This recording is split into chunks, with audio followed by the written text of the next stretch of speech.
So how did I know that God was calling me? Well, I actually grew up in a family that were missionaries, but if someone asked me as a teenager, are you going to be a missionary?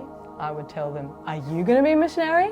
So it definitely wasn't on my mind, but I think I was challenged at university seeing the great need that exists in the world, and one speaker said one time, we need gospel workers in Japan, and the person sitting next to me said, Naomi, you speak Japanese, and she prodded me, and so that was one of the many moments where I was challenged, actually this is something I want to consider. Well, for me, I came back to following Jesus when I was at university, and I was just blown away by God's love for me shown in Jesus, and that led to me wanting to really share my faith with other people. And that took me off to Bible college.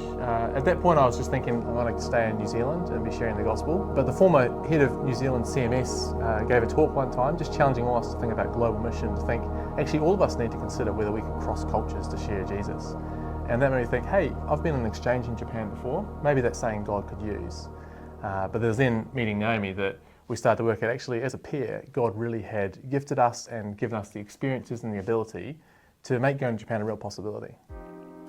We started getting in touch with CMS pretty early, just to get some help thinking, we were keen to go, but were people willing to send us? They had a process, and so I think there were just lots of steps in the process, but they looked at all our paperwork, and I remember them saying, we have prayed, we've discerned, and we are wanting to send you.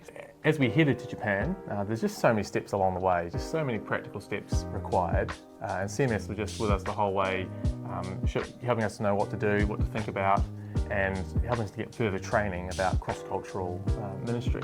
That training was helpful when we arrived, but they didn't just say, okay, now you're on your own. There was certainly in the beginning more follow-up calls and WhatsApp messages from CMS, but also I think it was knowing that if we did come across some kind of challenge, they would just email away. So that was good. Yeah, one thing I love about New Zealand CMS is this tagline, everyone sent, which just captures, I think, what Jesus calls us to in the Great Commission. We're all on mission together. Some go far, some stay local, but CMS really has that as their core thing. We're all on mission together. Wraparound support, wise guidance, close relationship. NZ CMS. There with you every step of the way.